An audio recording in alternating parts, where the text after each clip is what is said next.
Os micróbios e o homem. Describe the patient's symptoms, Markowski. He has a high fever. He would not be in the fever ward otherwise. Stomach pains. Yes?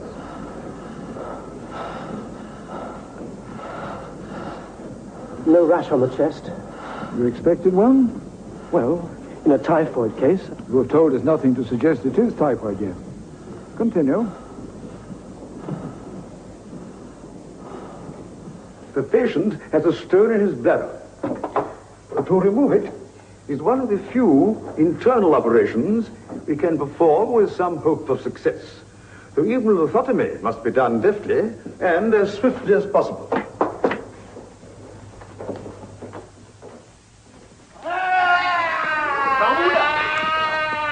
Em 1846, se alguém desejasse encontrar um hospital que representasse tudo o que se sabia sobre medicina na época, iria ao Grande Hospital Geral de Viena.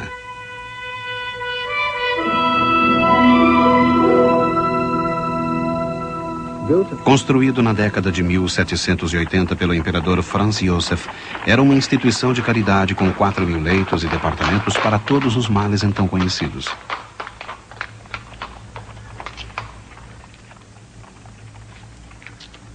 Havia uns poucos pacientes particulares, especialmente no caso de partos. Mulheres que procuravam um hospital para evitar um escândalo. A maternidade era a maior da Europa. As pacientes, em sua maioria, eram pobres e, em troca do atendimento grátis, eram usadas como material de ensino. Aqui funcionava a maior escola de medicina do mundo. Uma escola pioneira na ideia de ensinar tanto ao lado do leito do paciente quanto na sala de dissecção. Estudantes de todo o mundo aqui chegavam para estudar com médicos que acreditavam que o resto do mundo seguia qualquer que fosse a direção que tomassem. The body heat is much greater. By cooling the patient, we hope to counteract the progress of the fever. So ice is put to melt in the mouth in order to lower the temperature of the internal organs. At the same time, by wrapping the limbs in wet blankets, the exterior of the body can be similarly cooled. O tratamento da doença como um conjunto de sintomas, na exposição do professor von Hildebrand. Baseamos-nos em princípios que não mudaram muito desde os antigos gregos. Não surpreende que metade dos pacientes morresse na sala de operações. E até 9 em cada 10 pacientes acabavam morrendo depois, em consequência de choque. Ainda não havia anestesia na época, ou o que era mais frequente, de septicemia, pois ninguém sabia nada sobre infecções. Mas a situação começava a mudar. Embora, para a maioria dos cirurgiões, um avental sujo de sangue não tivesse importância e não vissem qualquer relação entre o envenenamento do sangue que matava os seus pacientes e o fato de os instrumentos serem lavados superficialmente, começava a surgir um novo pensamento radical. Desde o início de sua carreira em 1840, o professor de patologia Rokitansky dissecara mais de 30.000 cadáveres, examinando todo órgão doente encontrado. Foi ele quem abriu o caminho para o avanço que estava prestes a ocorrer neste hospital. Further ulcerations. Lower third of the small intestine. Elliptical. Perforated bowel. Does peritonitis always follow from typhoid, Herr Professor? Com suas dissecções, ele foi muito além dos sintomas externos, investigando o que realmente acontecia ao organismo durante uma doença. Foi uma abordagem básica, mas fundamentalmente nova. E suas implicações foram levadas até as enfermarias por um dos seus discípulos, o professor Skoda.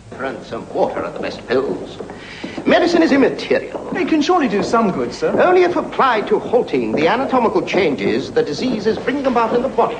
I see, sir. You are from England? Yes, Herr Professor. Ralph. Ah, Mr. Ralph. Skoda era o diretor do Departamento de Doenças do Tórax. Utilizando técnicas como o estetoscópio, inventado há apenas 20 anos, ele ensinava aos seus alunos a se concentrarem no que acontecia no pulmão, não se preocupando com o que o paciente sentia. This patient has pleurisy, shortness of breath, dry cough, pains in the chest, lethargy. Professor von Hildebrand has doubtless told you how to try to treat these symptoms, but a collection of symptoms does not constitute a disease. They are merely the effects of it. We have got to get to the disease itself.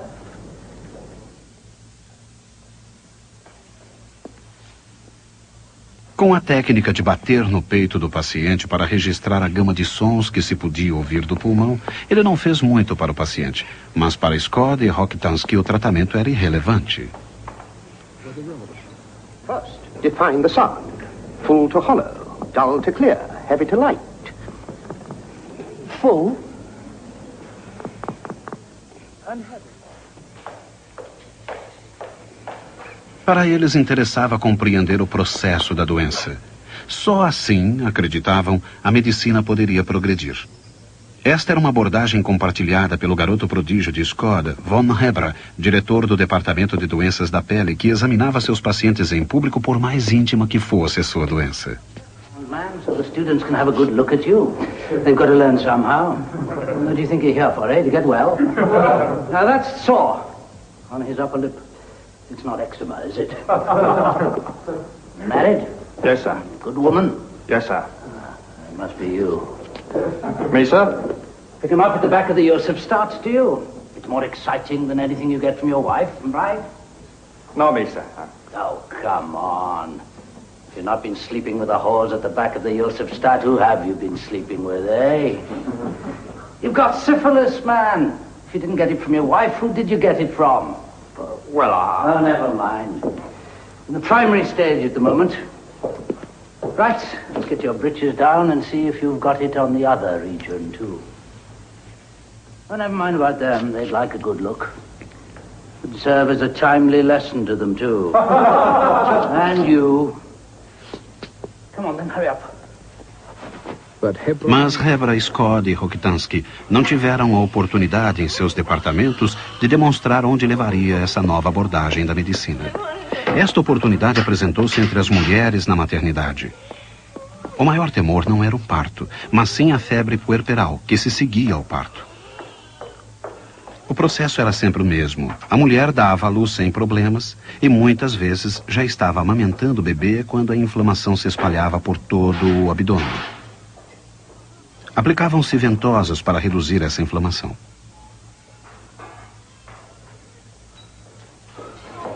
Mais tarde aparecia uma febre alta. Geralmente, com a mãe insistindo estar bem de saúde, eram trazidas as bacias e toalhas para a sangria. Finalmente era utilizado o último recurso, amarrar a paciente com tiras de couro para controlar o delírio.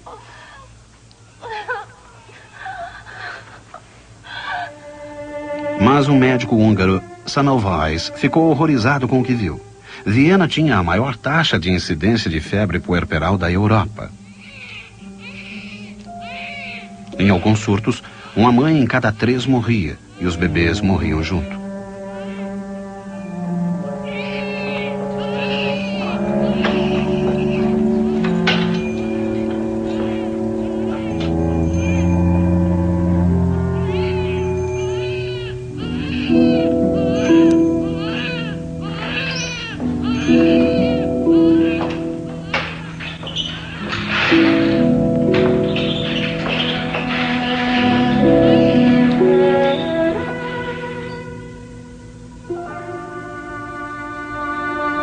Foi na abordagem analítica de Rokitansky que Semmelweis viu alguma esperança de compreender a doença. Todos os dias, ele vinha ao necrotério dissecar os corpos das antigas pacientes. Nesta altura, Semmelweis ocupava o cargo de primeiro assistente, apesar da desconfiança com que os húngaros eram vistos em Viena. Suas dissecções na maternidade já haviam revelado muita coisa sobre os processos da febre puerperal. Mas nada que o trouxesse mais próximo de descobrir a sua causa.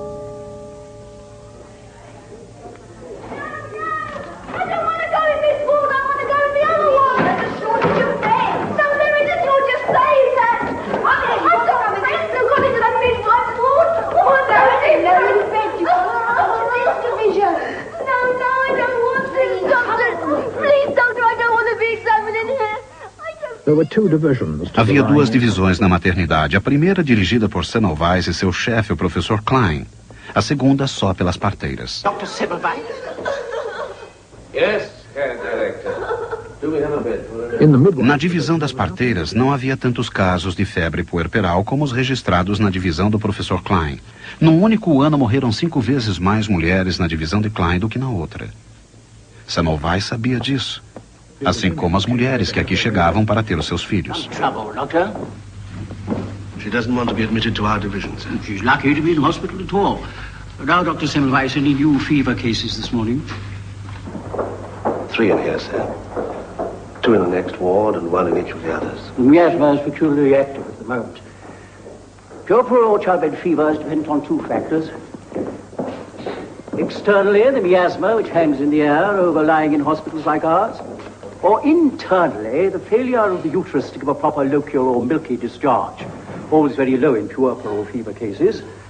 Or more likely, an accumulation of milk in the body instead of being discharged through the breast or the uterus, thus leading to milk peritonitis. Any questions? Yes, Herr Professor. That doesn't explain this patient, sir. I beg your pardon, Doctor. This woman, sir. She was not pregnant. Then she has the fever? Started last night, Is not this the patient with the tumor? which I removed from the neck of the womb yesterday without difficulty. Puerperal fever? We had a similar case when I was a student. She died in a few days. She was not pregnant either. That's not the only disease we can't explain. But why so much stronger in my division than in the other? 15% last month against only 4% in the midwife's clinic. And there's no difference between the 2 divisions. No. Well, except that we have students. Perhaps the women are more gentle. How do you mean? More gentler than the students when they examine. Perhaps the midwife. Oh, no, Ferdinand. If the passage of a baby causes no injury, it's hardly likely that inserting a finger into the vaginal tract, however clumsy, could cause death. But the students do examine more often, don't they? Oh, no more than the student midwives. No. Senior midwife thinks shame could explain it. Shame? Women in childbirth being examined by men. However much modesty is outraged by that, I cannot believe that it would lead to such a breakdown in health that disease can flourish. Neither can I. It's clearly something to do with the first division. The death rate has been 4 times higher with us for the last 6 years. How do you know that? I've been collecting the figures. No? Scotus example. And what's Klein got to say? The miasma in the air is particularly active at the moment. Though why it should be 4 times more active in one part of the hospital than the other, I can't imagine. What's that? Sounds like a woman in labor. Another street birth.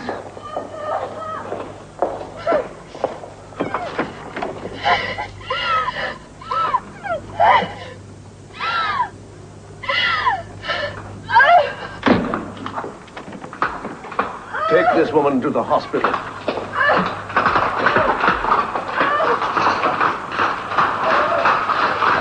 A drive round the square to Mrs. Good's Ball. The hospital less than 50 yards away. Arrive in time for the child to be admitted to the Foundling Hospital, but not in time for anyone to examine you in labor. Even if she can't hang on till after midnight, the longer she delays, the less time she'll spend with my doctors and students. That's what she's thinking. I must get home. Promised Johanna I'd be early. She pregnant yet? I hope not. But when she is, we're counting on you to deliver the child. Well, of course. But at my home.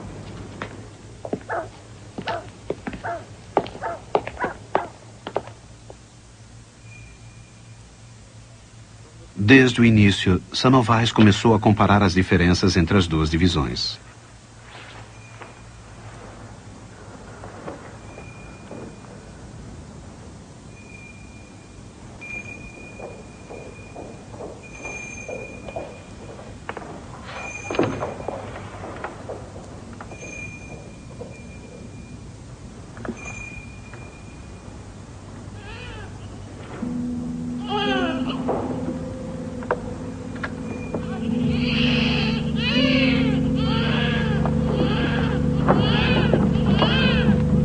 Even on me, the priest's bell had a strange effect when it passed my door.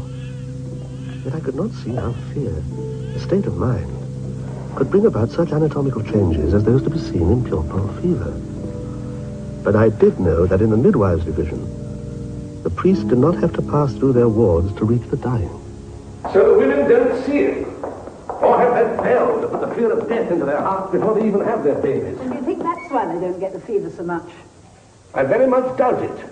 But from now on, I want everything conducted in our division exactly as it is with the midwives. The priest has agreed to take a roundabout route to reach the furthest of our wards round there, unattended, so there will be no bell. And henceforth, I want all of our women delivered in the lateral, not the dorsal position. On their sides? Why? Because that is invariably how it is done in the midwives' division.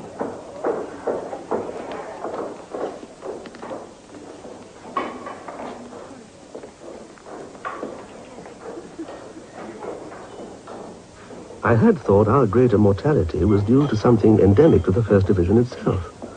But if so, women who started their babies in the streets but were later delivered in our wards, whether they liked it or not, would also get puerperal fever. They hardly ever did. Don't you touch me. Now, look, I didn't know I squashed up in a cab last night to have a whole lot of doctors going over me now. I shouldn't be in this ward anyway. Why, it was gone midnight when I got here. Why aren't I in with the midwives? Monday, isn't it? They would pull up. It's only in here they're empty beds. And they've carried the corpses away. You don't need to worry about it. You won't become one.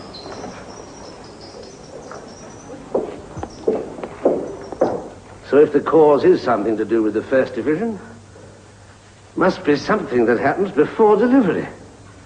Must be. I'm having the windows kept closed for the next few weeks. Why? In the midwives' division, the windows open onto a passage. It's only in our division they open directly onto the outside air.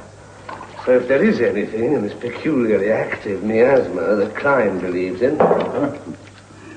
It's a crisis of the blood, as in so many diseases.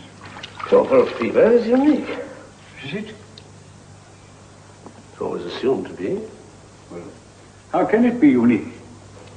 When the pathological findings at post-mortems are so similar to those we find in other forms of blood disturbance. No, I meant the cause of the blood disturbance, not the results of it. Yes, but if the results are so similar to those we find in other diseases, perhaps it's in those other diseases that you should be looking for the cause.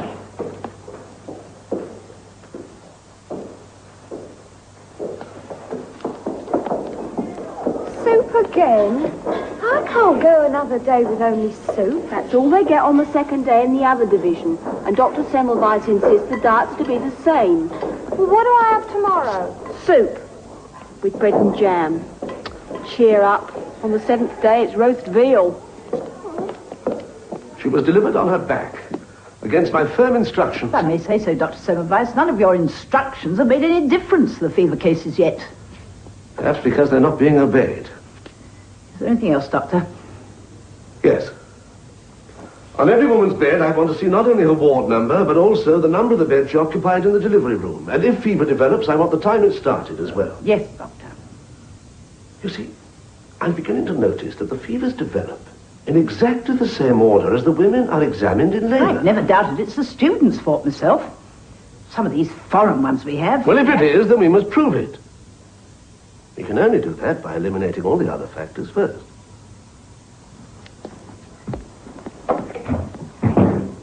Puerperal fever has been with us for as long as I can remember. Oh, yes, Herr Director, but with respect, it was never like this in Professor Bohr's time. Indeed. I have the figures here. When Bohr was Professor of Obstetrics, it was only 1% of our women who ever died of puerperal fever. Are you suggesting that this disease in some way emanates from me? I'm only trying to connect the facts. Almost as extraordinary suggesting the priest has something to do with it. The priest has nothing to do with it. Since I've stopped him going through our ward with his bell, there has been no reduction in the fever rate at all. And since the midwives have been told to have the patients deliver on their sides? no deduction either. You admit it. So we are gradually eliminating the factors that could be responsible until in the end I have no doubt we shall isolate the one that is. And how much of your time will this take, Doctor? I don't know. But you do know, Dr. Semmelweis, though the post of assistant is held for only 2 years, the occupant has the right to apply for an extension for another 2 years. I've only held the post for 4 months, sir, whether I apply for an extension or not. I am talking about your predecessor, Dr. Bright. He has submitted an application to continue until July 1848. But I was appointed. I was told quite definitely that the post was mine. The post will be yours again then. There's nothing in Bright's contract to entitle him to continue for another 2 years. And nothing in his contract either to say that this application should be accepted. I shall expect you to give him all possible cooperation and loyalty, Dr. Semmelweis. Uma demissão sumária e uma confirmação para Semmelweis da precariedade de sua posição de húngaro. Mas Bright logo foi embora e Semmelweis recuperou seu posto.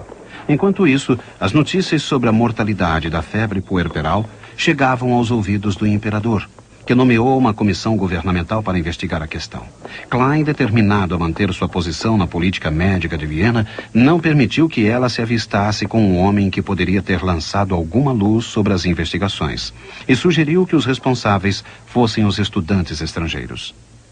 Klein jamais confiara em estrangeiros. Eles foram banidos das enfermarias e, por mais estranho que pareça, o índice de incidência da febre diminuiu.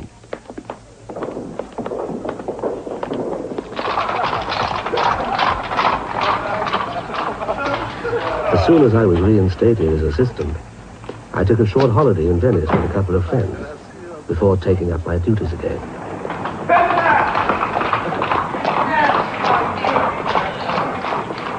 On my return, I was shocked to hear that Professor Kolechka had died, the man I held in the highest esteem. How? Scalpel wound while dissecting. Ask Rokitansky, he did the autopsy.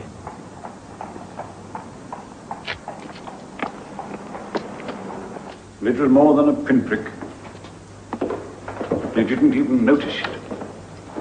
I'm surprised Kolechka could be so clumsy. It wasn't his scalpel. It was a student who was working on the same corpse. Be careful. Could happen to you. To any of us? It's only the tiniest puncture. For some minute particle of putrid organic matter from the cadaver to enter the bloodstream and... Swollen finger, pain in the arm, fever. Yeah, read my protocol. Pain, yes? Yes, and pleuritis. Peritonitis. Abscess in the left eye. Come in. Phlebitis. Meningitis. Classic case of cadaveric infection. And exactly the same pathological findings as in puerperal fever. Yes, because that's a disorder of the blood as well. But no one uses a scalpel in the lying-in hospital. They're not surgical cases. That's a superficial point. The nature of the wound doesn't matter. But why cadaveric material should upset the balance of the blood? Now, Breck. Cut to expose the infected area.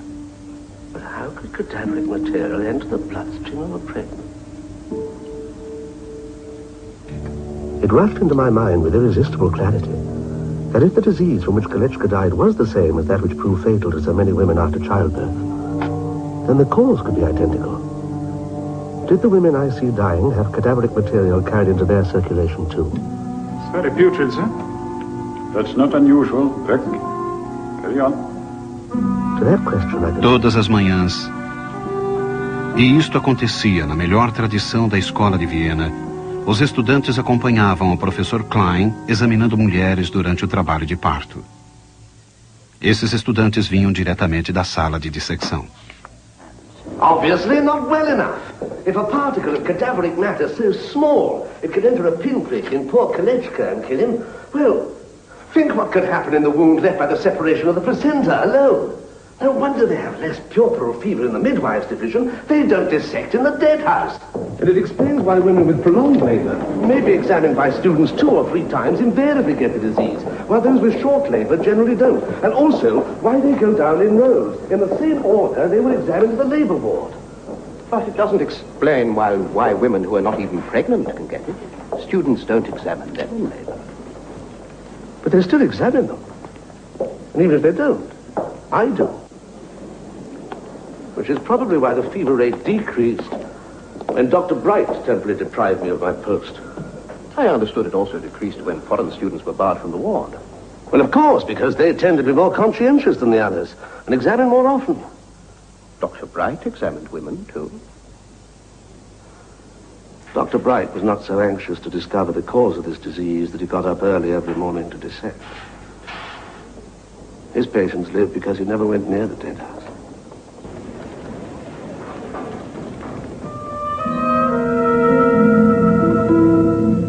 I had occupied myself with the cadaver to an extent reached by few obstetricians. God alone knows the number of women I assigned prematurely to their graves.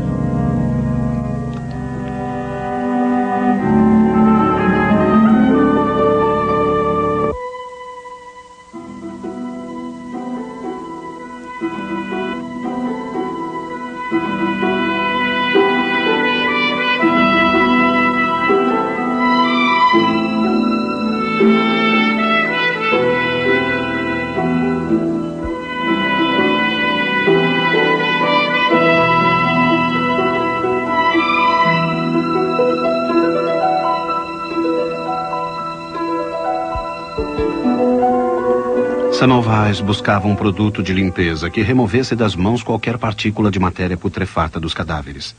Pesquisando pouco o que se conhecia do assunto na época, ele acabou encontrando uma resposta.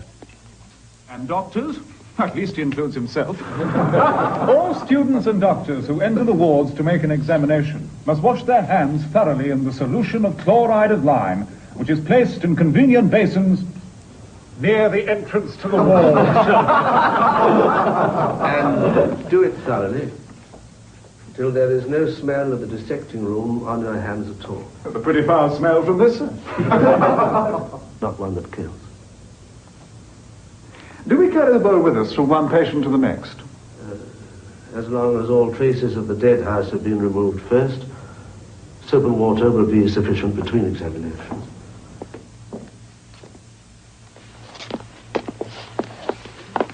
Dentro de um mês, o índice de mortalidade caiu de 12% para 3%. Por volta de julho e agosto, era de menos de 2%. Figures that haven't been bettered for 25 years. When Bohr was director, you are implying. So it would seem.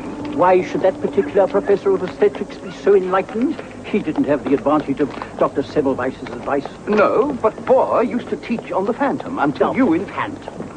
What did any student learn from a wooden model of a pregnant female with a cupboard for a womb and a doll inside for a fetus? Until you insisted that students should learn instead on the cadavers of women who died in childbirth. It was official policy and imperial decree. Nevertheless, the puerperal fever rate shot up to 7% in the first year.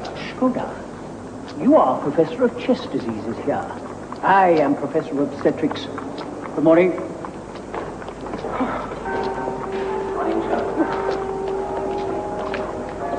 So, Herr Director is not impressed. All the symptoms of small-minded bureaucracy. Semmelweis must publish. I shall be Emperor of... Please be serious, Emperor. I am. Ignaz will never overcome his childhood phobia. I cannot write. How often have we heard that? And worse, he suffers from the naive belief that the truth will be self-evident. Then as editor of the journal, you must publish for him. I intend to. Sir,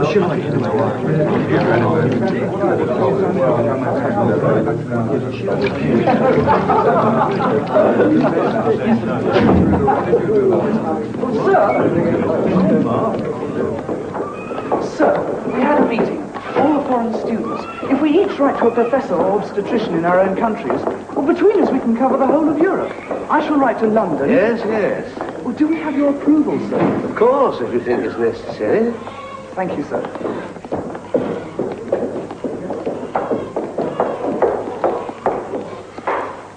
Thank you again, Brett.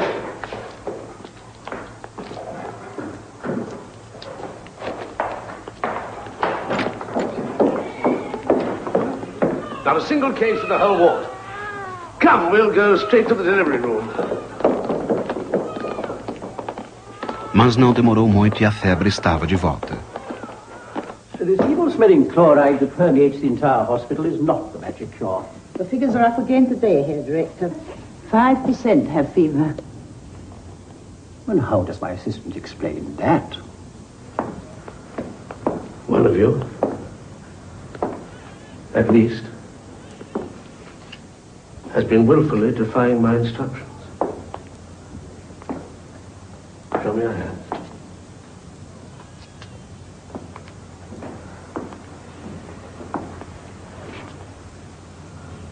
I can smell it from here.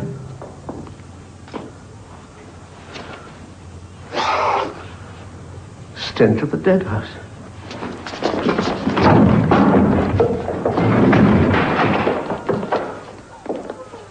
When her man arrives, you will tell him she died because you would rather have the smell of death on your fingers than the odor of chlorine. You're doing. Bleed her, then send for the priest. Tell her man why she died. 5% again this month. Because one brainless, callous, irresponsible student thinks he knows better than I do.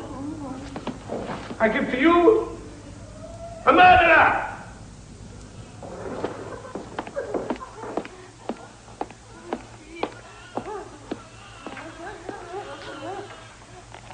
Consciente da importância da descoberta de Semmelweis, Hebra escreveu sobre ela para uma importante publicação médica. Semmelweis não disse nada, ele achava que os fatos falavam por si só.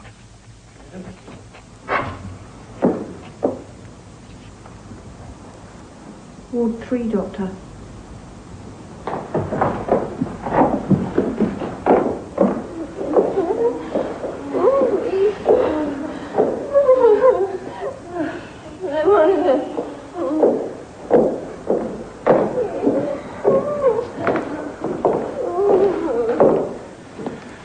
We examined them all in labour yesterday, in turn, beginning with this one.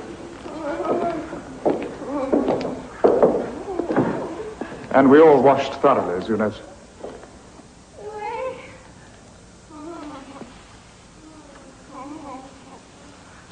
But this woman is unaffected. And we examined her more closely than any of them. She has that medullary cancer, you know.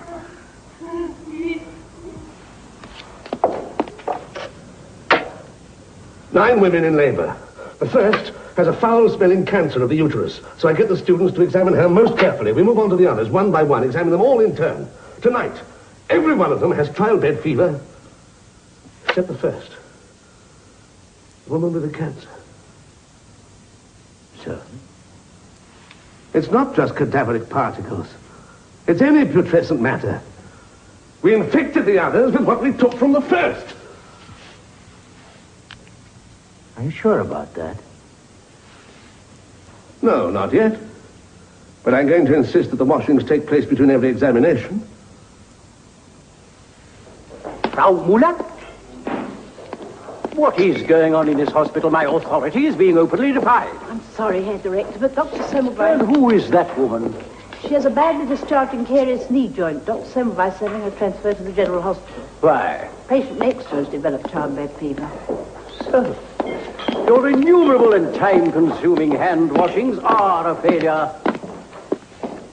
No, Herr Director. This is something new. That woman's knee was not touched by any of us. It can only mean that putrid material can also be carried through the air. On wings.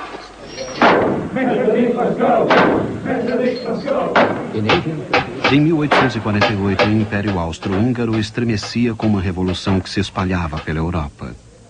Yeah, listen to them. Metternich must go! Metternich must go! Metternich must go! Whose side are you on? Say, join the Legion. You're Hungarian, aren't you?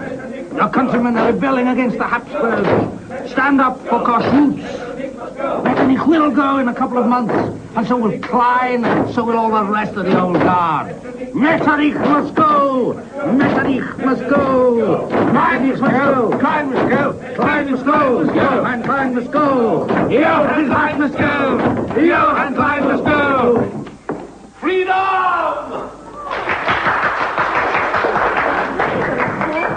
No, I don't mean from Metternich. Not yet. I mean here. For a whole month, thanks to the simplest of precautions, there has not been a single case of puerperal fever in this division. The first time for a quarter of a century. Dr. Semmelweis? Yes. Herr Director.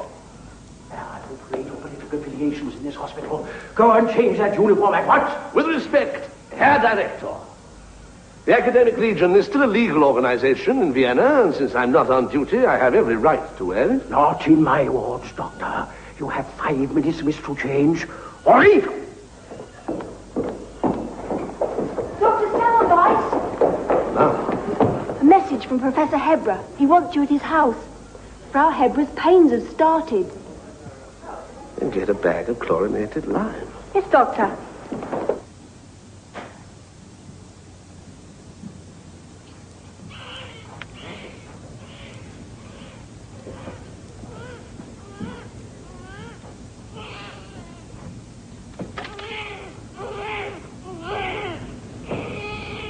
Well? Boy. Perfectly delivered. No! Wash off. Up to your elbows. Foi uma época de triunfo para Semmelweis. As cartas dos estudantes começavam a frutificar. De Londres, o Dr. Holt escreveu: In the Assembly of English Physicians, which took place last week, I delivered a lecture in which I announced your discovery. My address was well received, and many of the most learned members declare the arguments convincing. Excellent. Tilanus of Amsterdam, Michaelis of Kiel, everywhere your doctrine is being recognized. Except in Vienna. Von Arnett has heard from Simpson of Edinburgh. Simpson believes it's nothing more than the English theory of contagion. Then he's wrong. And in too many places they keep on saying they have puerperal fever despite the fact that their students don't do any dissecting at all. Well, and how do you answer that? Because it isn't only particles from the dead house that cause it. It's any putrescent organic matter. Surely you don't misunderstand me as well. Hmm? No, of course not. Everywhere I misinterpret it. My dear Semmelweis, the Board of Studies is meeting tomorrow, and I intend to ask them for a commission to construct a statistical table correlating puerperal fever mortality with the extent to which students and assistants occupy themselves with dissection. You'll get nowhere as long as Klein is Professor of Obstetrics. Klein? A majority vote from a Board of Studies can overrule Klein. And the motion was carried. Everyone voted in favor with the exception of Rose S. Ryman and myself. So, the real commission, then? Thou will not. This resolution is tantamount to saying I don't know how to run my own department. It's a slander, sir, as Ryman said at the meeting. It's up to me to decide if Semmelweis's theory deserves further investigation. I shall protest to the Ministry of Education. The faculty resolution will be quashed. I believe Dr. Haller is quite impressed with young Semmelweis's discovery. Then Haller's either a fool or he's so scared the revolution will succeed he wants to keep in with the insurgents. For that's what Semmelweis is, make no mistake on that. A Hungarian rebel. There is Skoda on his side, another foreigner. Everything that matters is under fire. Society, the empire, even medicine. We have to stand firm. It's our patriotic duty.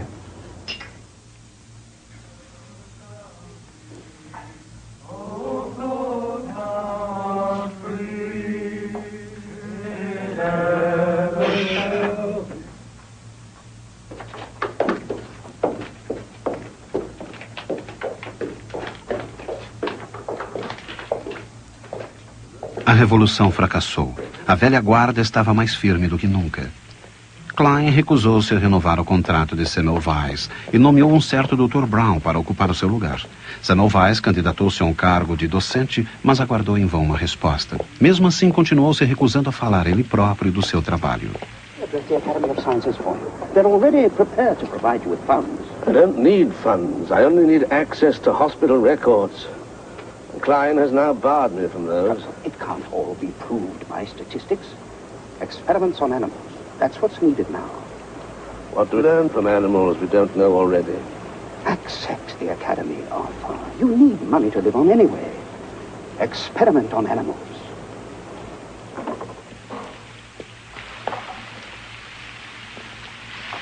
Assim, Semmelweis acabou concordando em fazer uma série de experiências com animais e permitiu que Skoda falasse a Academia de Ciências em seu nome. Skoda não disse apenas que as partículas de organismos mortos causavam a doença. Ele lançou um violento ataque aos velhos colegas da Universidade de Praga. Prague. Who tell me they have undertaken these preventative measures with no appreciable result. All I can say to that is that they must have conducted these chlorine washings with reprehensible carelessness. Praga ficou indignada. Sem querer, Skoda fizera inimigos para Semmelweis em outra capital europeia. Suas teorias eram menosprezadas em toda parte, principalmente porque ninguém tinha outra coisa para se basear além da limitada interpretação de Skoda. Semmelweis indicara finalmente o caminho para uma verdadeira compreensão da doença.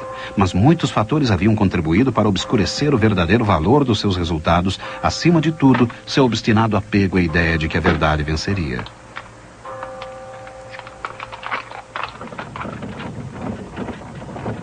Em outubro de 1850, amargurado e sem dinheiro, Semmelweis deixou Viena sem ao menos se despedir dos amigos.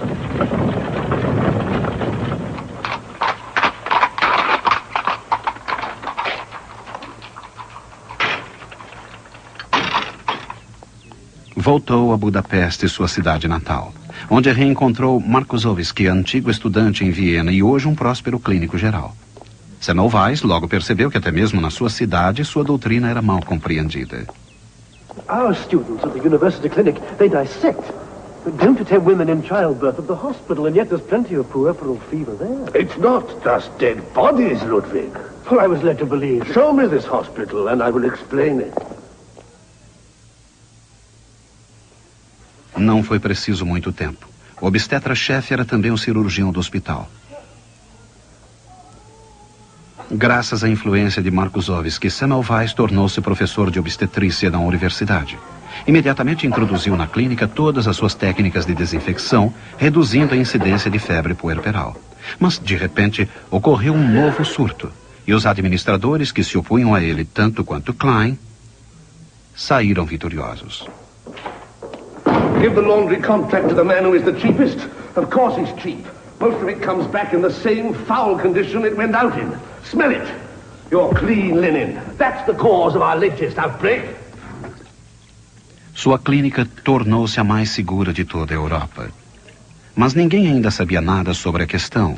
E enquanto em outros países outros homens começavam a entender a natureza da infecção, Semmelweis deixou tudo de lado, satisfeito com o que havia conseguido em sua cidade natal.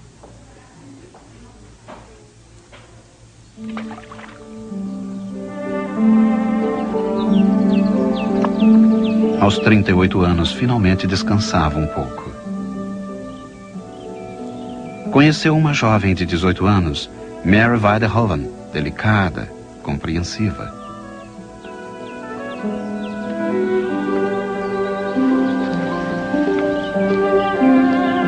Casaram-se. Um ano depois, ela estava grávida.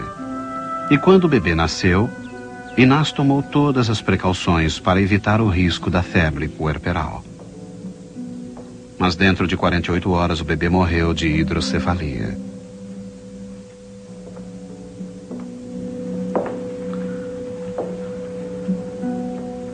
Deprimido com a morte do filho, Semmelweis decidiu finalmente publicar um trabalho sobre o assunto.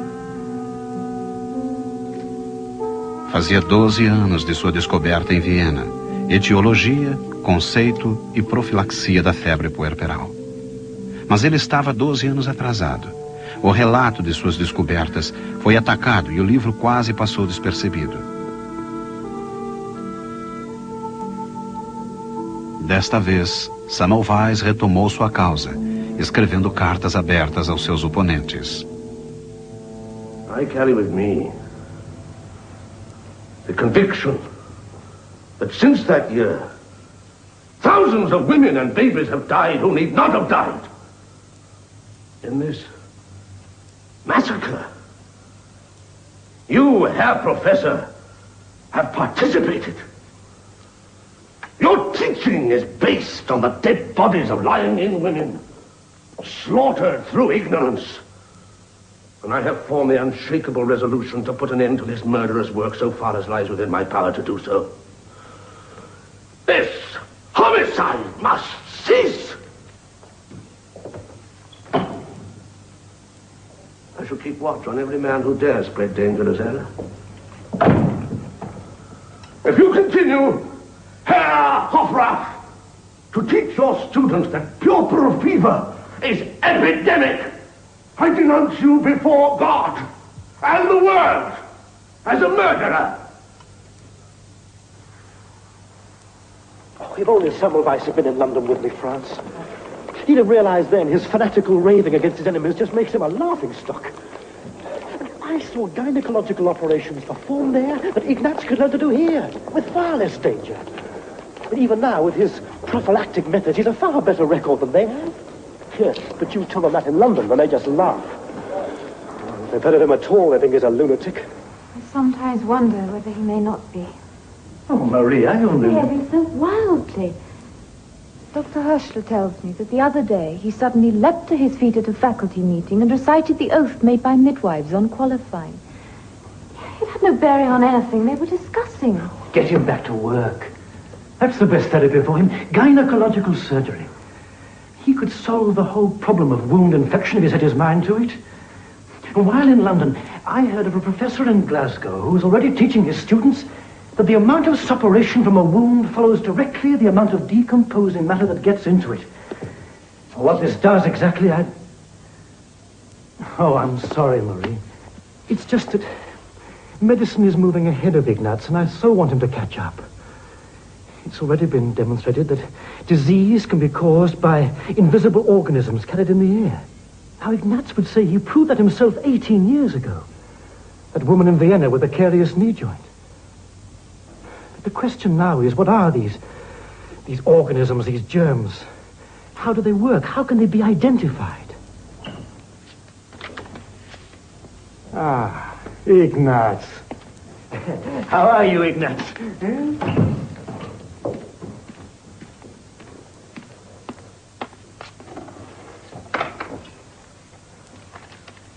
Yes, Ludwig. I wanted to see you. Well, I should hope so, too, after a year away in London. This article you wrote in Ormuzzi Hetelop. But that was years ago, after your book was published.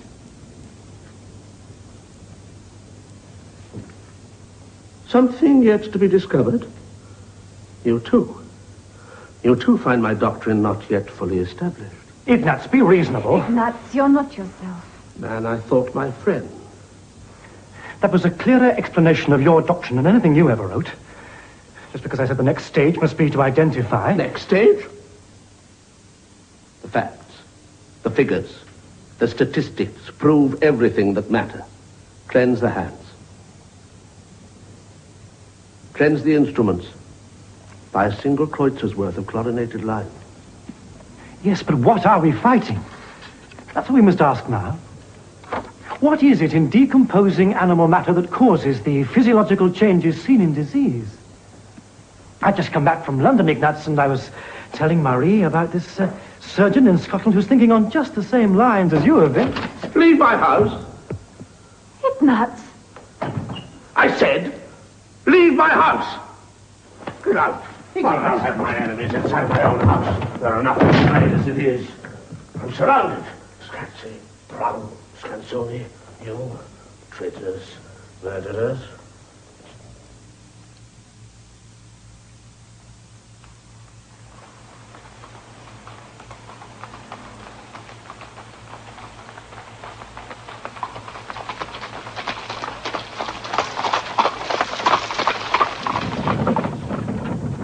Em julho de 1865, Semmelweis voltou a Viena.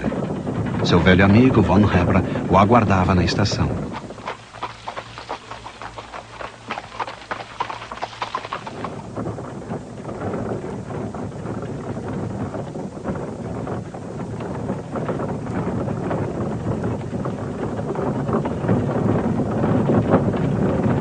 Haviam dito a Semmelweis que seriam hóspedes dos Hebra, mas essa não era a verdadeira finalidade da viagem.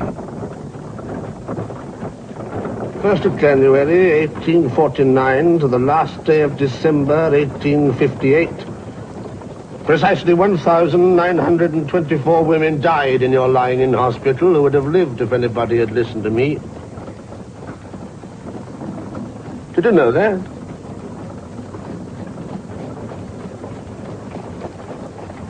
Nos últimos meses, Semmelweis utilizou seus métodos antissépticos num grande número de operações ginecológicas. Mas as esperanças de Markusowski de que ele recuperasse o seu prestígio na obstetrícia foram frustradas. O comportamento de Semmelweis tornara-se tão estranho que todos começaram a achar que sua mente estava perturbada. Só havia uma saída: encaminhá-lo para tratamento. Professors of obstetrics do not soon comply with my doctrine. I will address myself to the helpless public. You, father of a family, do you know what it is to summon a doctor to your wife? It is to expose her and your unborn child to the danger of death. When I, with my present convictions, look back upon the past, I can only dispel the sadness which falls on me by gazing into that happy future when, within the lying-in hospitals and also outside them, only cases of self-infection will occur. The conviction that such a time must inevitably arise will cheer my dying hour.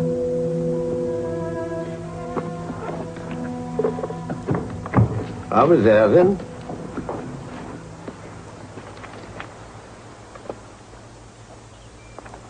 Is this where you live now, then? In the country? No, it's just another hospital.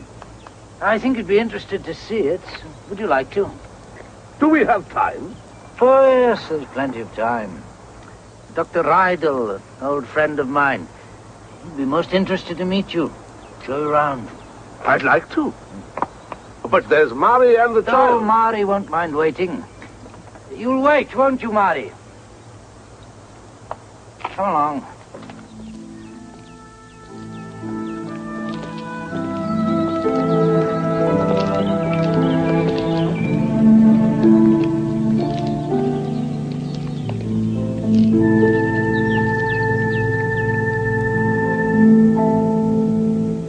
Dez dias depois, na Enfermaria Real de Glasgow, Dr. McPhee, um cirurgião assistente do professor Joseph Lister, colocou um pedaço de algodão embebido em ácido carbólico líquido sobre um ferimento profundo na perna fraturada de uma criança. Foi a primeira tentativa específica de evitar a septicemia que normalmente se seguia a esse tipo de operação. Embora semelhante à solução antisséptica empregada por Semmelweis, o novo método não se baseava no trabalho de Semmelweis, mas na rigorosa pesquisa científica do químico francês Louis Pasteur. No dia seguinte à operação, Semmelweis morreu no asilo para doentes mentais, onde tinha sido internado. Seu corpo foi trasladado para o Hospital Geral de Viena para um exame post-mortem, no mesmo departamento de patologia onde ele próprio conduziu tantas autópsias.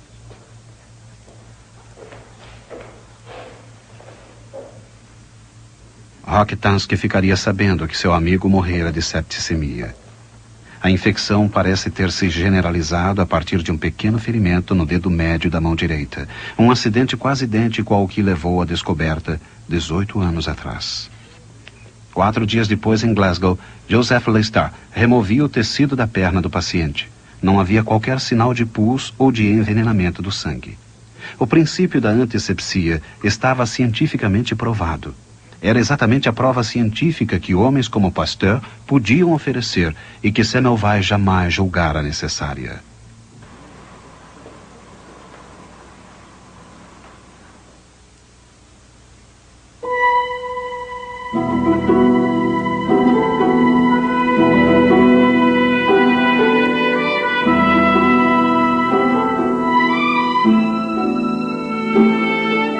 Pequena cidade colonial no interior do estado de São Paulo. Foi o primeiro dos 6 filhos do casal Amália de Bulhões Cruz e do médico Bento Gonçalves Cruz. Alfabetizado em casa pela mãe, com apenas 5 anos, Osvaldo já sabia ler e escrever. Mas foi de seu pai, o severo Dr. Bento, que ainda menino recebeu as maiores influências. Herdou a paixão pela medicina e pela ciência, e a personalidade combativa.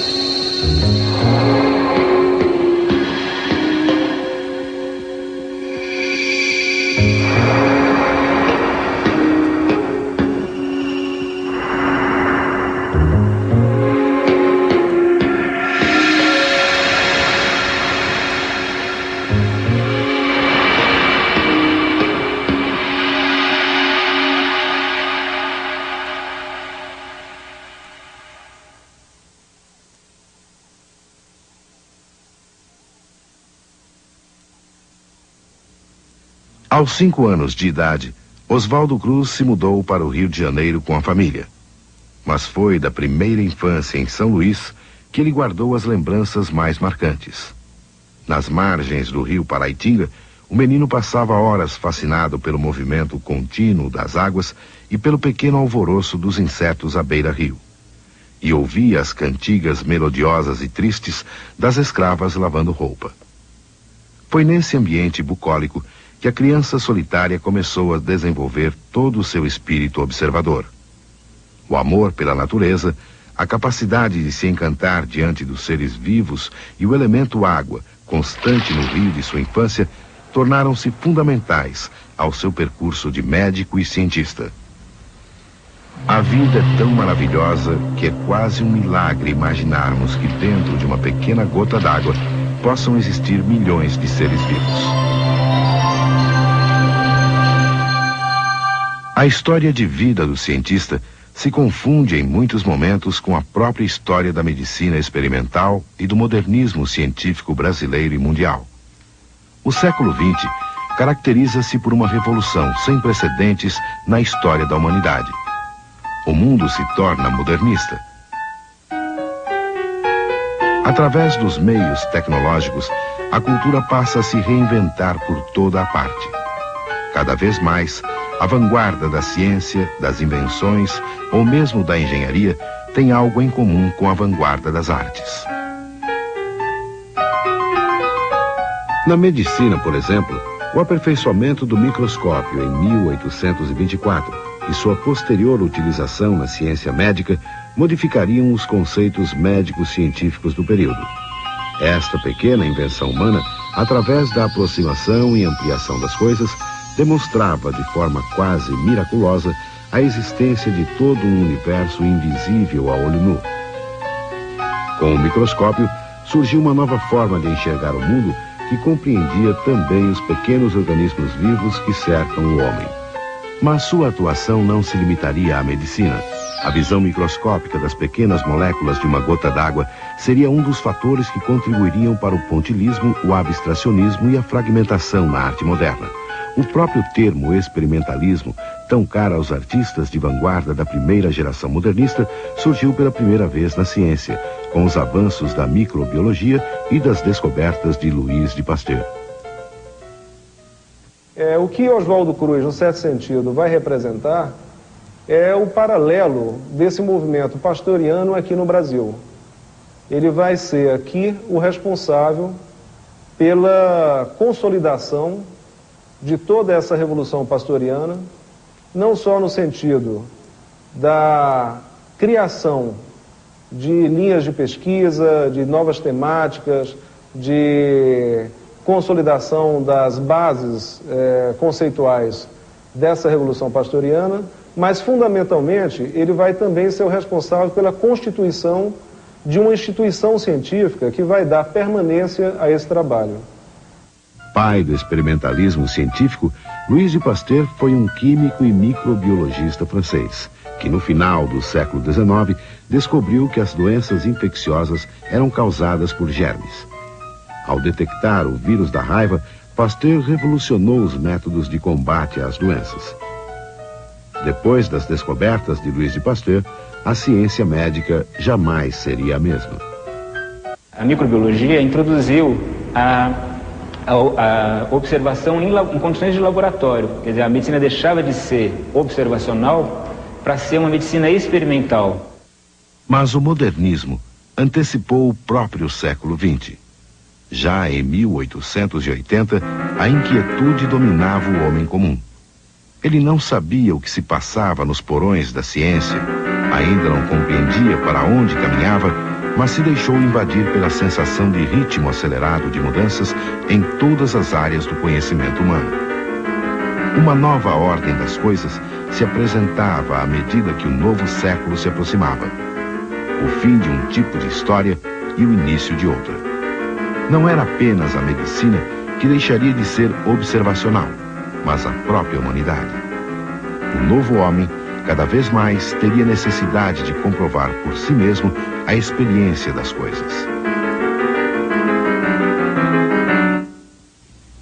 Oswaldo Cruz viveu impregnado dos sentimentos de sua época. Foi um homem moderno. Acreditava na ciência não só como forma de desenvolvimento de um país, mas também de desenvolvimento do próprio homem. Entusiasta da tecnologia, das grandes invenções e da fotografia, acreditava, como os primeiros homens do século XX, que a fotografia era a prova ocular da história. Por isso, desde o início de sua carreira, estava sempre acompanhado de um fotógrafo. Incentivou seus cientistas a também fotografar e a filmar as descobertas. O arquivo de Oswaldo Cruz sobre o Brasil tornou-se um dos mais ricos acervos do país.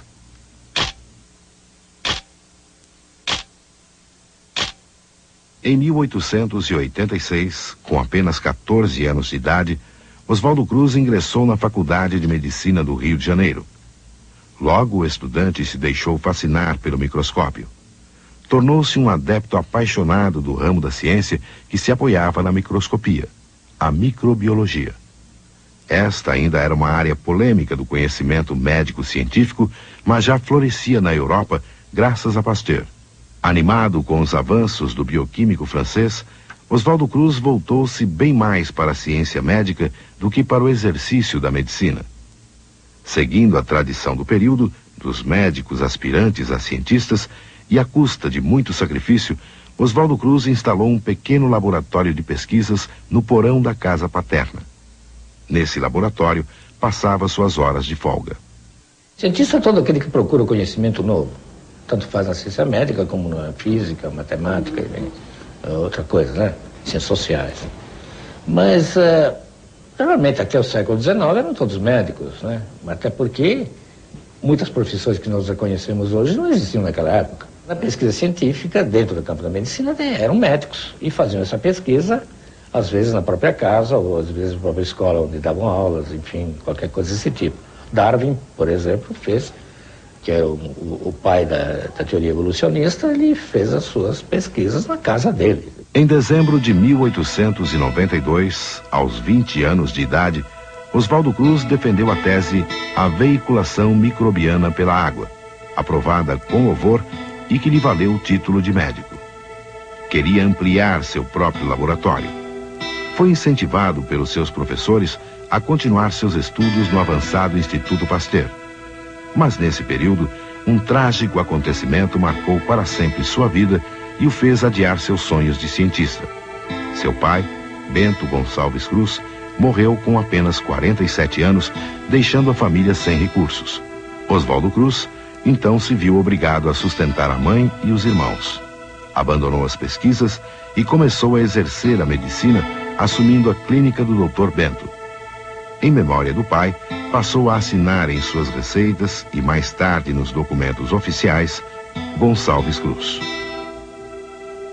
De 1892 a 1896, Oswaldo Cruz foi um obscuro clínico, mas continuou a movimentar seu laboratório de pesquisas.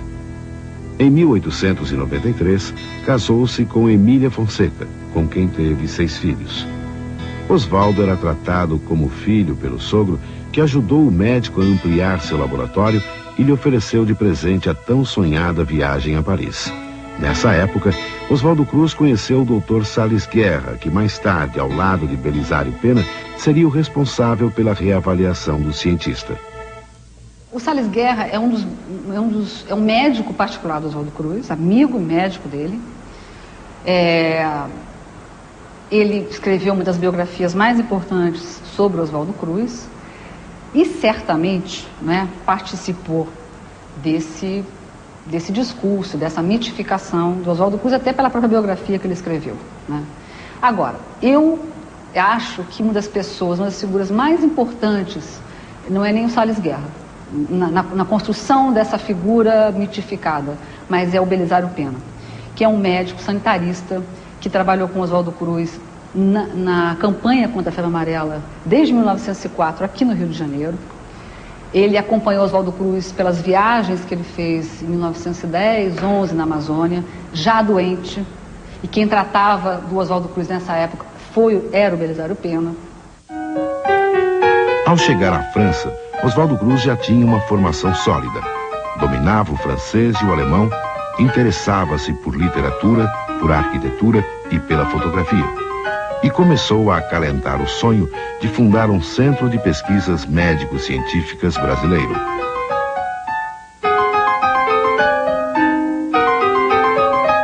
Oswaldo Cruz ficou em Paris de 1896 até 1899.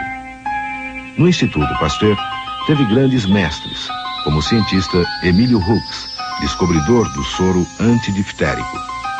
Acreditando que a microbiologia jamais lhe traria sustento, Oswaldo Cruz especializou-se em medicina legal e urologia.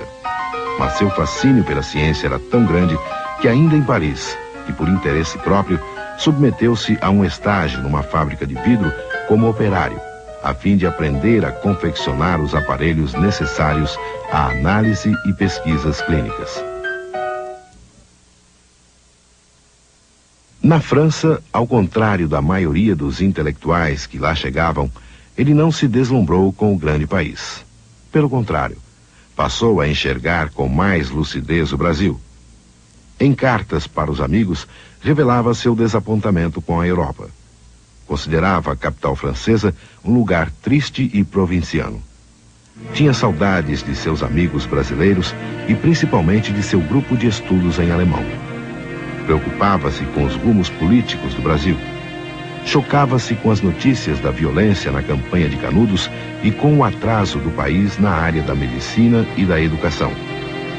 Começava a pensar que só a ciência poderia trazer um desenvolvimento social. Tinha notícias de que, ao lado da crise política, a febre amarela era o outro mal que já invadia todo o território brasileiro, piorando a crise econômica e ampliando o atraso nacional. Essas notícias desalentadoras do Brasil aumentavam a convicção de Oswaldo Cruz de que a melhoria da saúde no país só seria possível com o desenvolvimento da medicina tropical. Na verdade, a medicina tropical é um termo que não se aplica muito bem, porque é derivado mais ou menos do colonialismo, né, europeu sobre a África, né, das doenças exóticas, das doenças tropicais.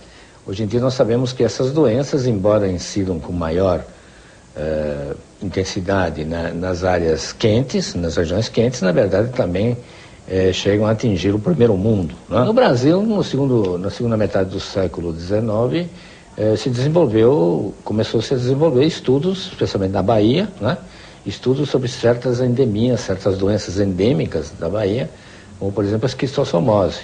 Através de uma escola, que não é uma escola, mas foi conhecida dessa forma, Escola Tropicalista Baiana, é que se começou a estudar essas doenças ditas tropicais. Esse grupo de homens, os baianos, onde tinham 2 estrangeiros, começaram a estudar as doenças brasileiras. Principalmente tem muitos estudos da ancilostomose, que é uma doença que vai aparecer depois, mais tarde, na Liga para o Saneamento, como uma doença principal, é a doença que eu falei do Jeca.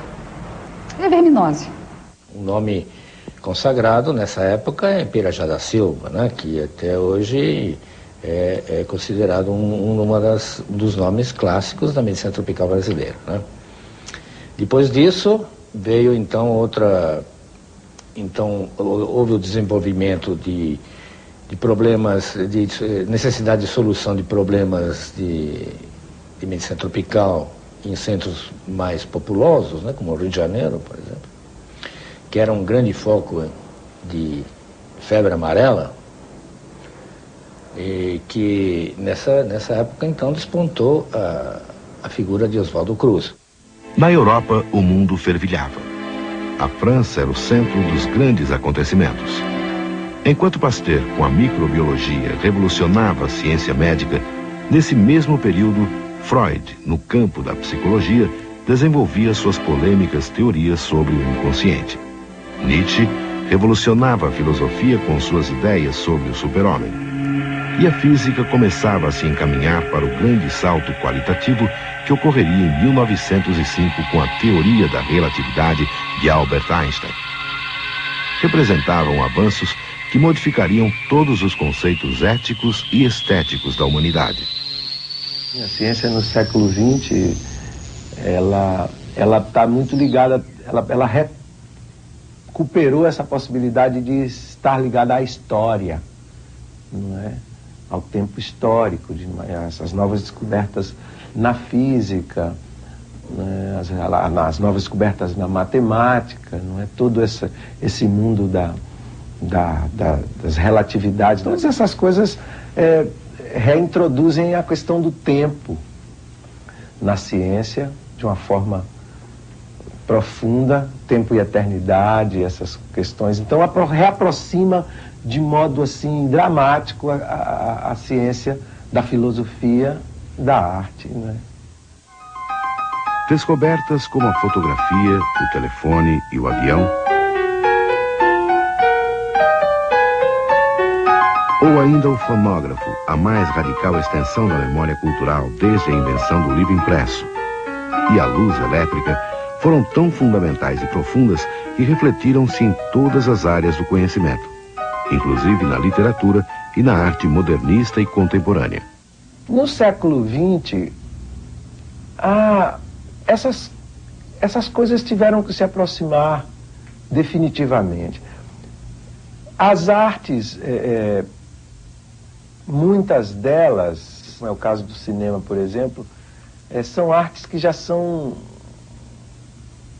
possibilitadas necessariamente por descobertas que vieram da ciência. A eletricidade, a luz elétrica, que possibilitou o cinema, o celuloide, não é? Enfim. É típico do século XX isso, essa possibilidade dessa informação fragmentada que vem de todos os cantos. E o corte do cinema, a descoberta do corte como elemento de linguagem. O corte como possibilidade de descoberta de novos significados e significados aparentemente não lógicos ou fora da lógica linear. Na França, Oswaldo Cruz descobriu também o teatro, acompanhando com interesse os espetáculos shakespearianos de Sarah Bernhardt, além de ampliar sua paixão por literatura. Já era um bom leitor de Goethe, mas encantou-se definitivamente com os poemas do simbolista Charles Baudelaire, que chocava Paris com seu livro Flores do Mal e que Oswaldo Cruz elegeu seu poeta preferido. E adquiriu o hábito de escrever em seus objetos de trabalho, como a caixa de microscópio, frases de poetas e escritores. Oswaldo Cruz acompanhou com interesse os acontecimentos culturais e políticos do período. Principalmente o famoso caso que terminou com a injusta condenação do capitão Alfred Dreyfus por alta traição. O médico tomou o partido do escritor Émile Zola, que defendia Dreyfus contra os preconceitos de grupos de poder. Mal sabia Oswaldo Cruz que no Brasil, com a revolta da vacina, sentiria na própria pele o drama de se tornar injustamente um inimigo do povo.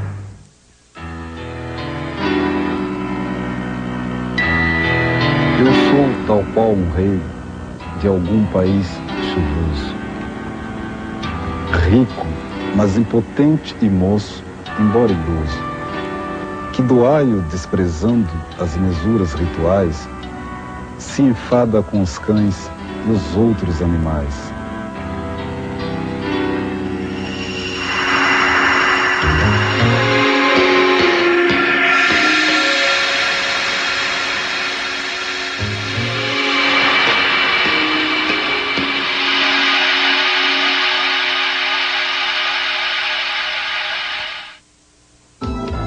Este programa tem o apoio cultural da Livraria Cultura.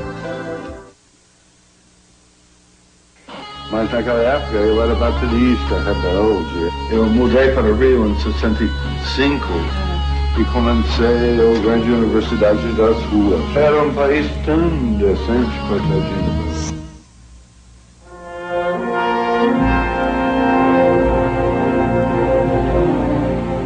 Numa nova cidade, o nazismo modifica a vida de seus habitantes.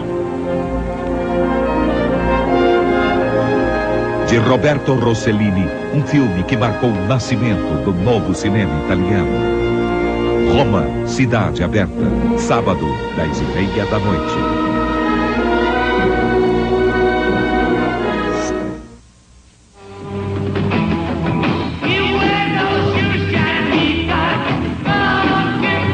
John Lennon, inédito, sábado, meia-noite.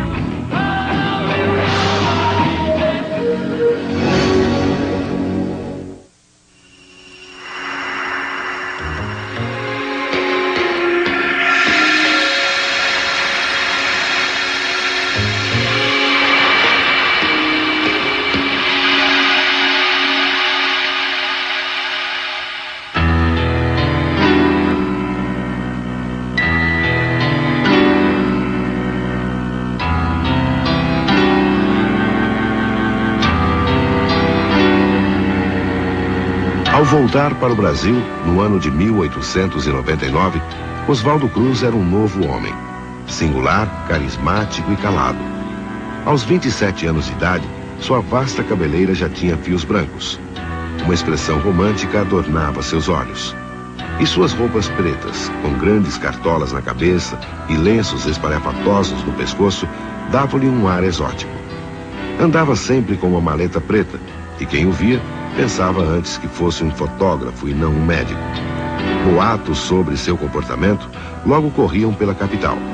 Falavam de sua movimentada vida amorosa e até diziam que consumia ópio. Ele era uma figura ímpar. Diziam que era muito místico, que ele se trancava no seu gabinete, no castelo, né? Às escuras, com cortinas fechadas, né? Com incenso e uma lamparina, e ficava durante horas sozinho.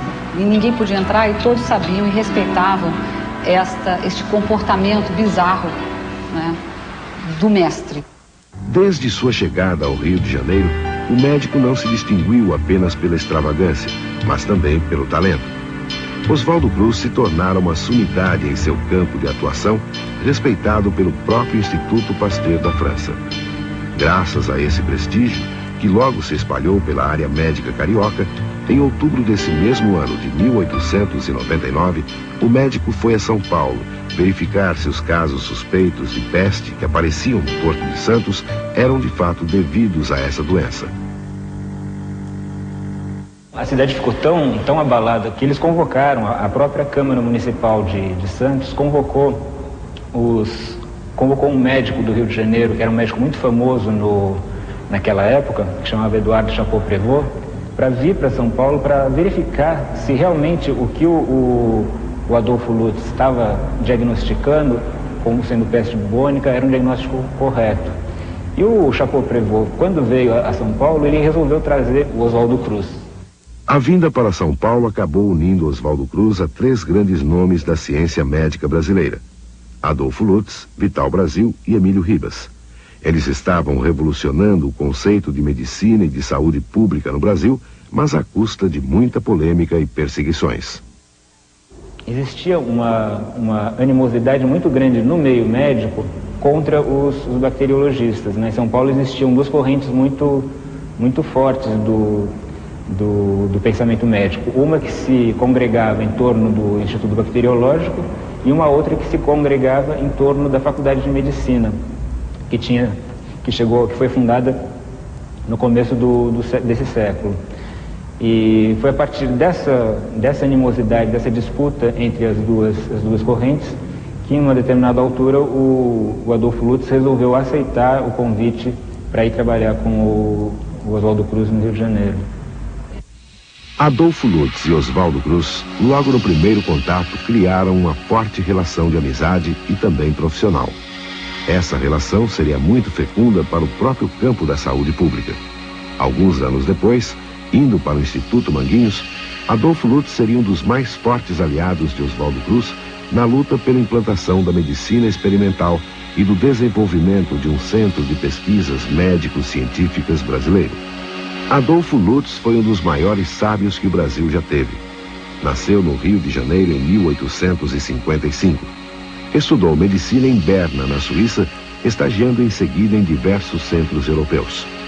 Havia exercido a medicina de 1879 a 1892, quando passou a dirigir o Instituto Bacteriológico do Estado de São Paulo. Desenvolveu estudos sobre a lepra e realizou uma série de trabalhos de vanguarda contra as doenças epidêmicas e endêmicas que assolavam o país, como a cólera, a febre amarela, febre tifoide e a malária. Da lepra, né, que hoje em dia a gente chama de hanseníase, o Adolfo Lutz ele tinha isolado o agente patogênico da doença e tinha até dado um outro nome, tinha dado o nome de Cocotrix. E ele tinha um ressentimento muito grande do fato da descoberta dele. O nome que ele propôs para a bactéria acabou não pegando na comunidade científica internacional. Poucos anos depois, o agente patogênico da doença foi isolado novamente pelo Koch na Europa.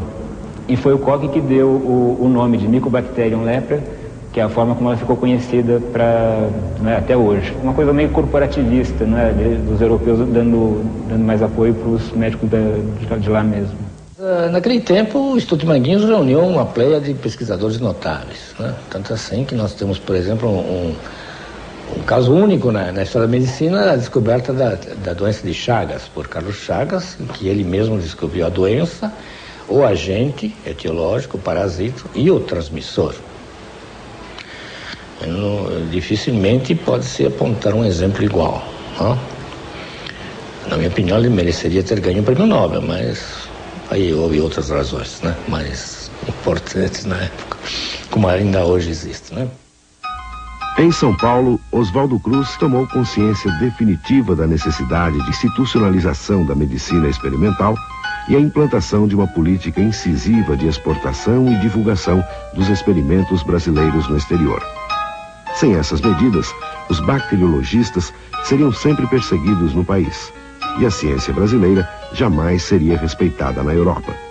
O Oswaldo Cruz era uma pessoa mais pragmática, uma pessoa mais ele sabia se movimentar melhor politicamente, enquanto que o Adolfo Lutz era um homem mais voltado ao conhecimento científico. Ele não tinha muita facilidade em administrar uma instituição, não tinha a mesma experiência, a mesma malícia, a gente poderia dizer, que o Oswaldo Cruz revelou na administração, né, dos órgãos públicos, e que acabou tendo muitos bons frutos.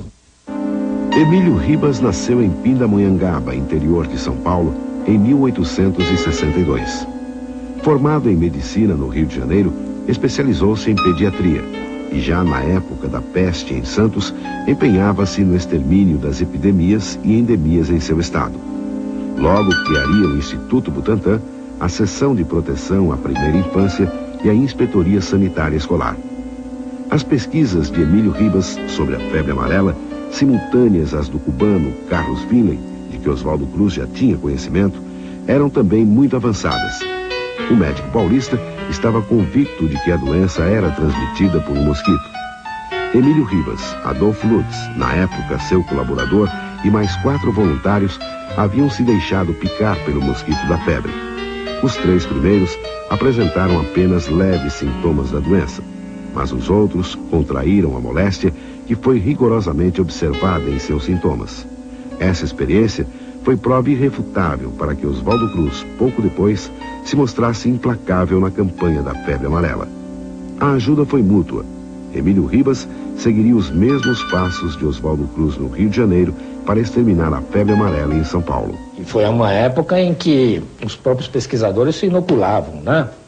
Se inoculavam, usavam, porque eticamente o pesquisador, nesse tipo de coisa, só poderia dispor de um organismo, que era o dele mesmo. E realmente o que foi feito foram autoinoculações e muitos mártires da medicina experimental se deveu a isso, a existência de muitos mártires. Vital Brasil Mineiro da Campanha, nascido em 1865, na cidade de Campanha, então província de Minas Gerais, era doutor em medicina pela Faculdade do Rio de Janeiro. Grande higienista, logo montaria o Instituto Soroterápico Brasileiro e seria o responsável pela adaptação de soro antiofídico para cobras de espécies brasileiras.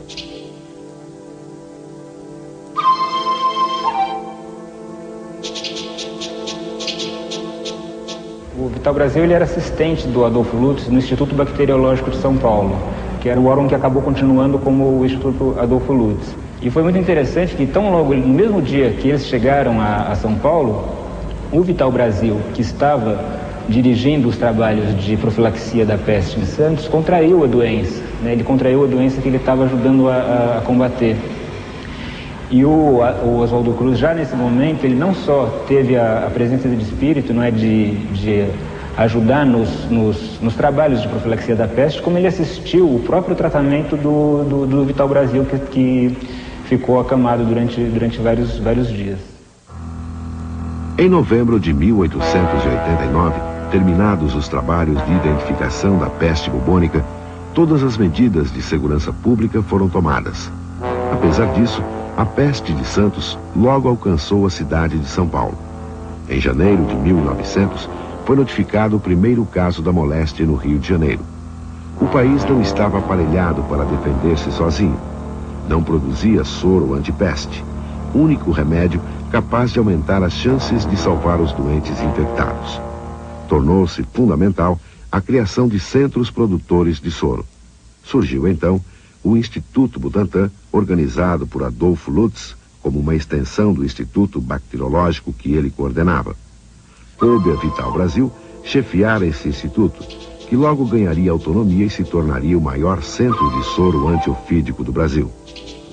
Ele lançou um concurso, né? Não um concurso, mas ele lançou uma campanha que era assim: cada 2 cobras que chegassem ao Butantan, vivas, ele trocava por uma ampola de soro. Então aquele fornecedor que trouxesse mais cobras durante um ano, ganhava um kit, né? Esse kit era um par de botas, né, de couro, que na época era valiosíssima, e isso fez um rebuliço no Brasil, porque as pessoas realmente perceberam que se salvavam com soro e podiam receber isso de graça. No Rio de Janeiro, para atender a mesma finalidade de produção de soro, foi criado o Instituto Soroterápico Municipal. Coube a Oswaldo Cruz o cargo de diretor técnico. 3 anos mais tarde, em 1903, o médico ampliaria suas instalações e o transformaria no Instituto Manguinhos. Nessa época, Oswaldo Cruz já abrigava em suas primeiras turmas de estudantes um brilhante e tímido aspirante a médico, o mineiro da cidade de Bom Retiro, Carlos Chagas. O jovem logo se tornaria um dos discípulos prediletos de Oswaldo Cruz e seu futuro sucessor na direção do Instituto. Chagas se colocaria entre os maiores cientistas do mundo com a descoberta em 1909, em La Sance, Minas Gerais, de uma nova doença provocada pela picada de barbeiro. Doença que denominou Trypanosoma cruzi, em homenagem a Oswaldo Cruz, mas que ficaria conhecida popularmente como doença de Chagas.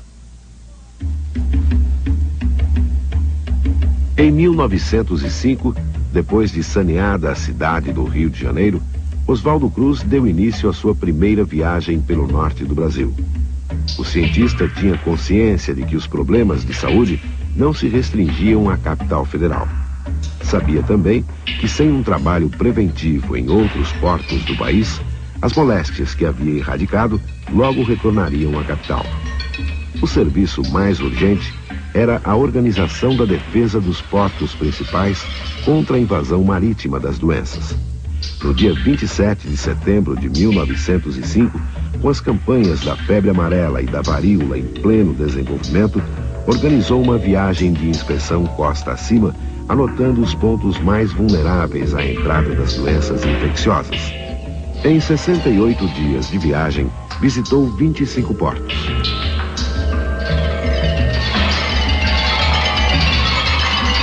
Dois meses depois de seu retorno ao Rio de Janeiro, em 17 de fevereiro de 1906, Oswaldo Cruz partiu novamente, desta vez com destino ao Porto de Santos e todos os outros portos do sul até Corumbá. O médico constatou alarmado que não eram apenas os portos do norte que estavam abandonados. Os portos do sul tinham as mesmas deficiências. Em todos os cantos do país, percebeu a mesma brutalidade do homem perdido no abandono.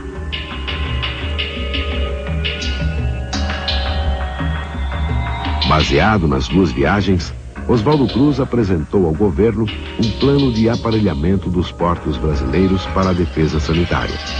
Pouco depois, os melhoramentos recomendados se iniciaram, mas logo pararam, anulando os esforços do sanitarista. Em 1921, o plano de Oswaldo Cruz ainda não tinha sido executado. Mas esse não seria seu único fracasso na tentativa de higienização no Brasil. Outra luta em glória do sanitarista foi o combate à tuberculose, uma doença terrível que atingia mais pessoas do que a própria febre amarela. De 1901 a 1907, a febre amarela fez 2.256 vítimas mortais e a tuberculose matou 16.790 indivíduos.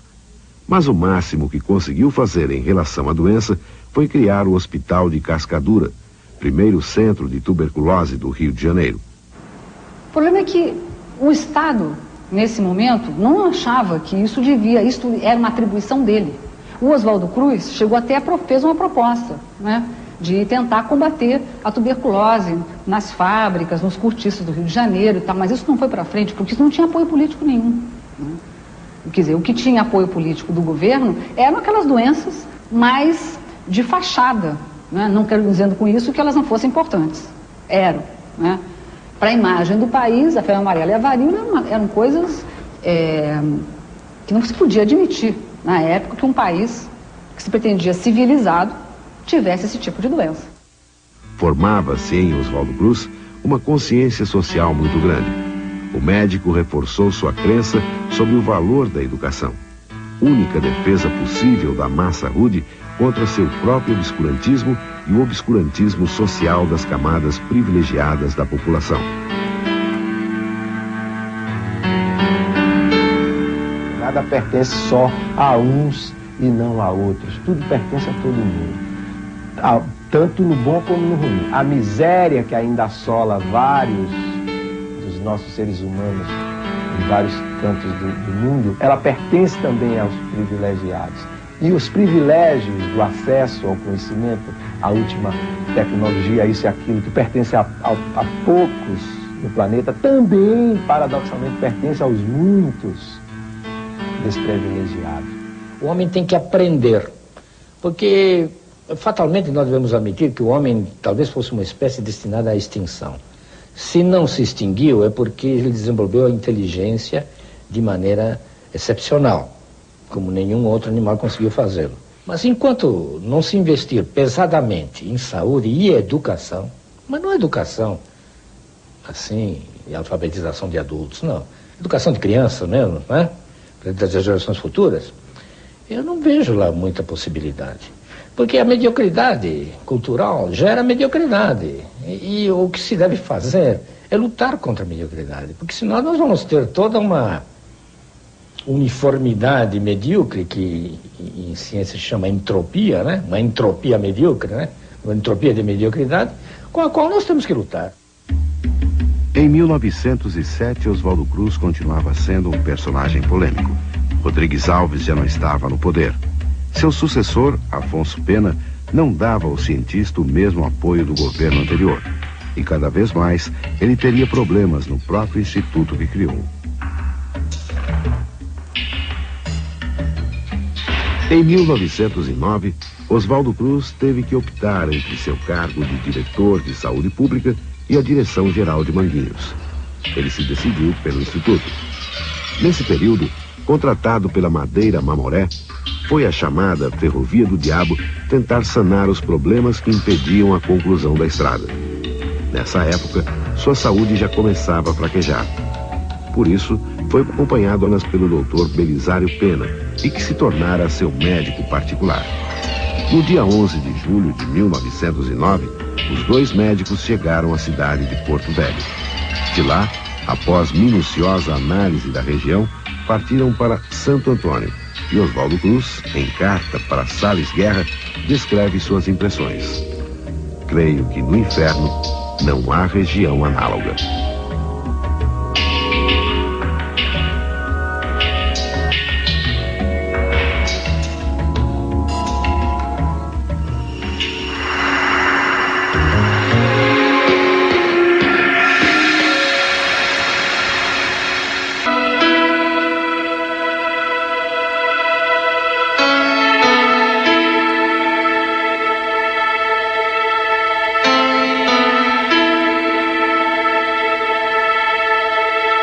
Fardo tão grave para alçar-te, o ardor de Sísifo não sobra. Por mais que nos lancemos à obra, o tempo é curto e é longa a arte.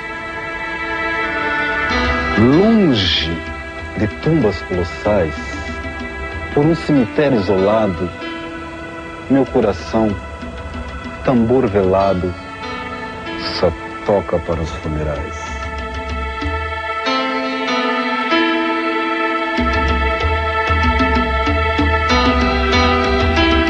Em 1909, demissionário do Instituto Manguinhos, Oswaldo Cruz chegou ao Acre, a fim de prestar serviços à ferrovia Madeira Mamoré. De lá, iria para Belém, no Pará, erradicar a febre amarela. Aos 37 anos, seus cabelos já estavam completamente brancos e seu rosto abatido denunciava as sérias perturbações nervosas que o médico sofria. Insônia persistente, tendência exagerada ao isolamento, fobias habituais ao barulho. Mesmo debilitado, Oswaldo Cruz não recusou embrenhar-se na selva com Belisário Pena. A Ferrovia do Diabo, iniciada em 1907, era um empreendimento milionário, movido pelos fabulosos lucros da exportação da borracha. Durante 2 anos, um grupo norte-americano tentou ligar com ela Porto Velho a Guajará-Mirim. Mas dizia-se que a insalubridade da região, com alta incidência de malária, impedia a conclusão da estrada. Oswaldo Cruz logo desmentiu essa versão. Denunciou que a condição miserável dos trabalhadores era o maior obstáculo à construção da ferrovia.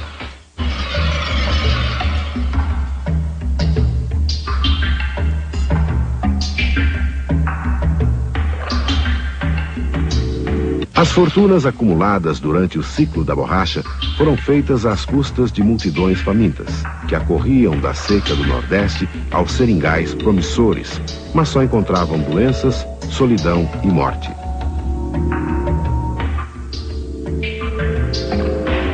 Na ferrovia Madeira Mamoré, os trabalhadores não tinham melhor sorte. O gigantismo da obra não comportava apenas os flagelados nordestinos, mas uma horda de desvalidos de todos os cantos do planeta. Italianos, espanhóis, turcos, negros barbarianos das Antilhas, jamaicanos, chineses. Ao todo, mais de 50 mil homens vindos da África, da Ásia, da América Central e dos países pobres da Europa formavam uma estranha comunidade de condenados. Não havia mulheres.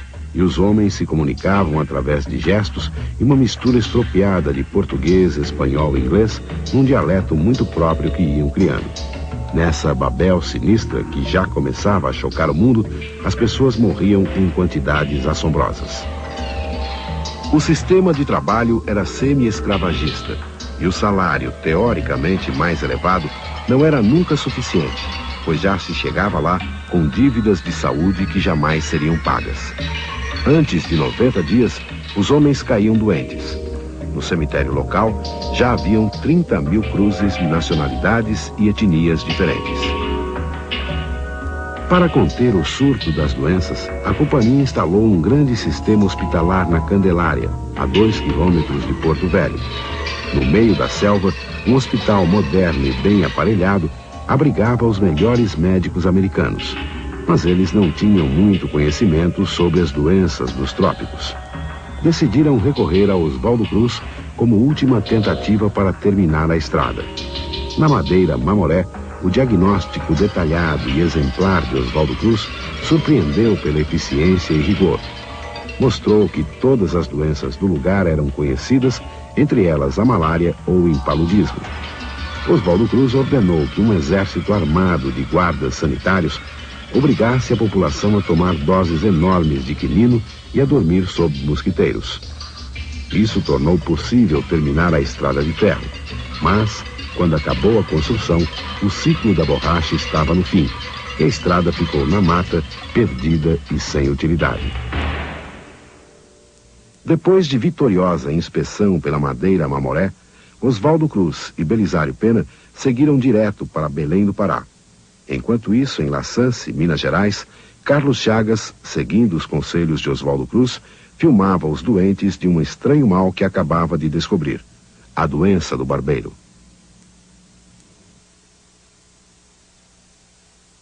O filme de Chagas não surpreenderia apenas os cientistas de Berlim, os primeiros a tomar conhecimento da descoberta, mas também os cineastas brasileiros que davam início ao cinema nacional.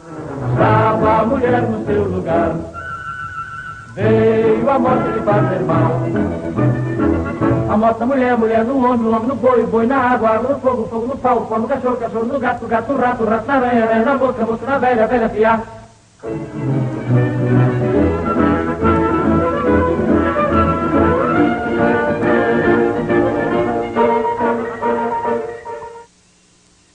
Iracema, produzido em 1910, tentava retratar o índio e os tipos populares.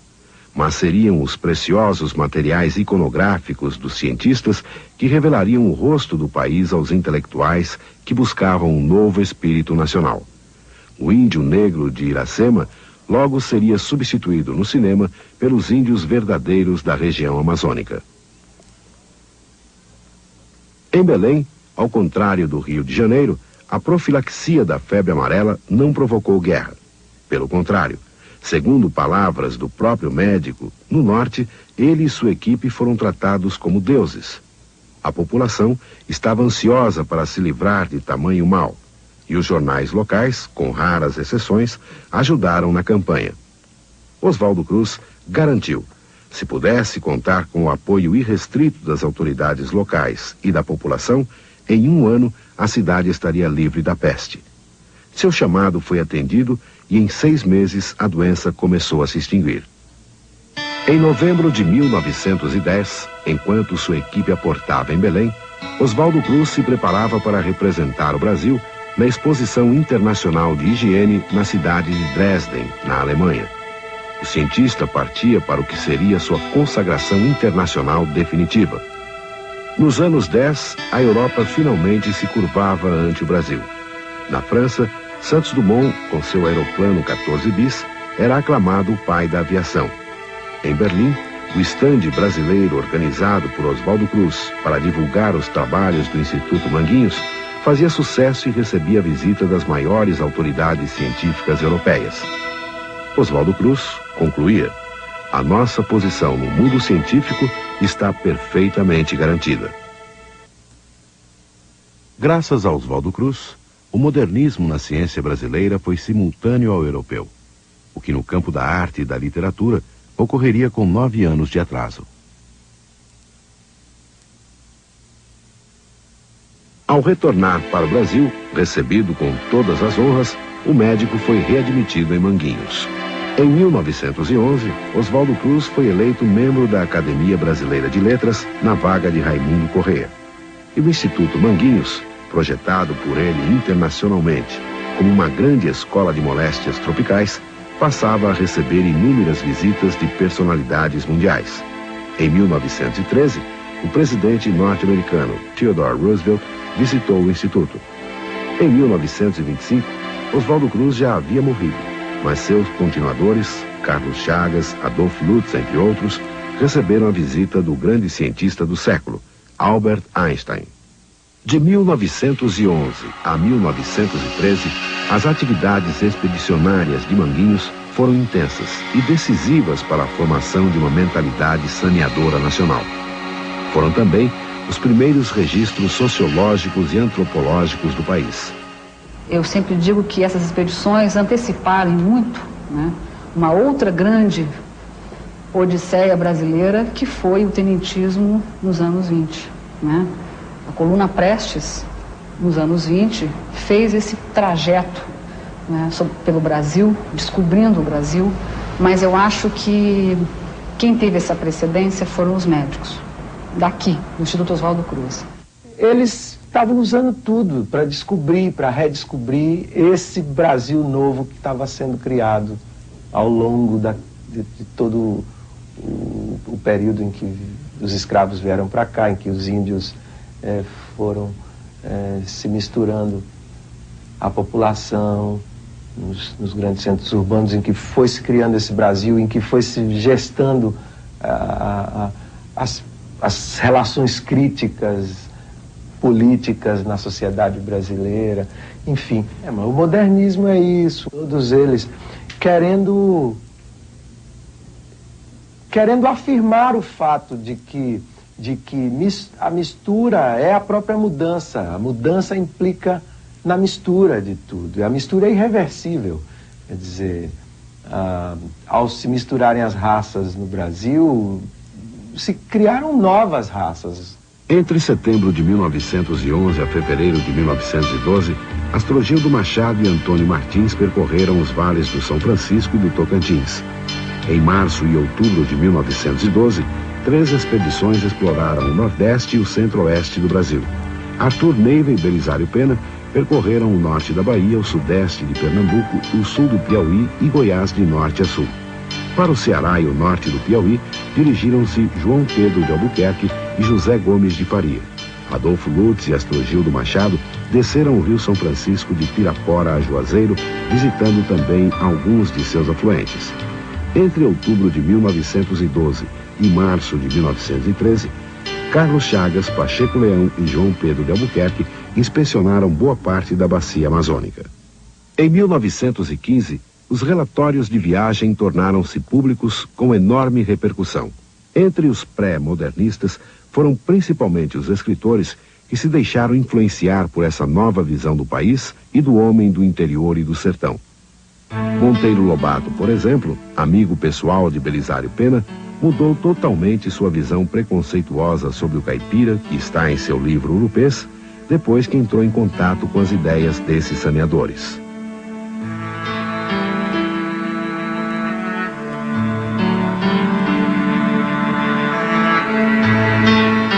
Oswaldo Cruz morreu em Petrópolis em janeiro de 1917, cego e louco. Seus delírios eram intercalados por momentos de grande lucidez.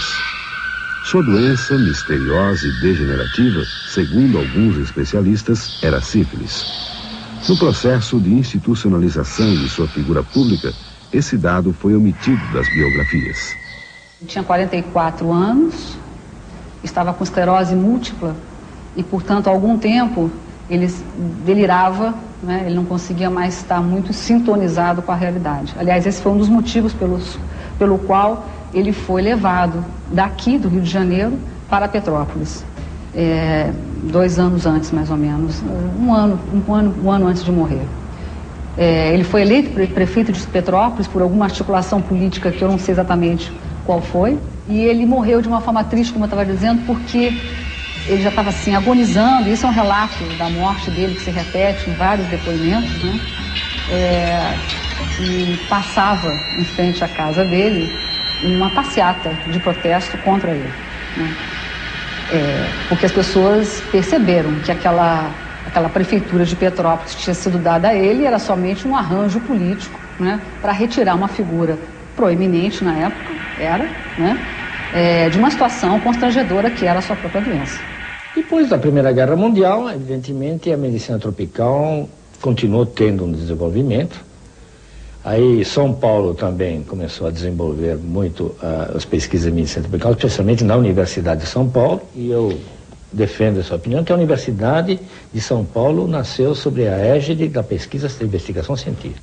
No final do século passado, quando viveram lá Vital Brasil, Oswaldo Cruz, Carlos Chagas, aquela turma boa da ciência médica, esses grandes sanitaristas, eles só tinham uma coisa, era lombo de burro, canoa e boca ao ouvido. Hoje, com vídeo, com satélite, com toda essa eletrônica, parafernália eletrônica, nós temos as mesmas doenças, ainda temos AIDS, temos cólera, tudo está voltando, a hanseníase, malária, leishmaniose, tudo está aí.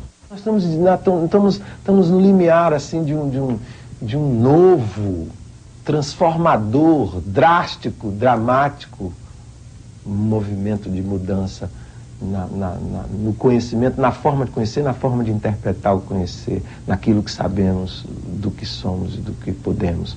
A AIDS se transformou, não use droga e use camisinha, só.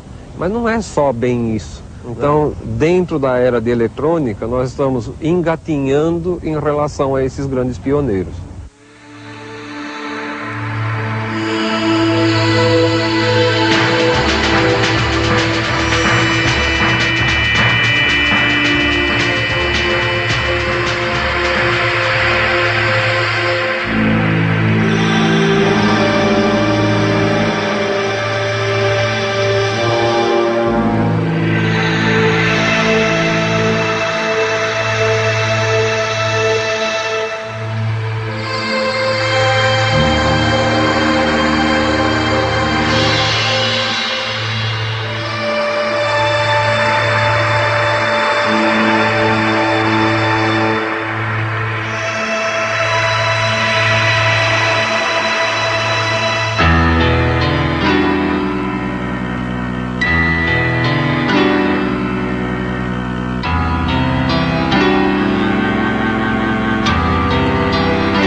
ZYB 851, Rede Cultura, São Paulo.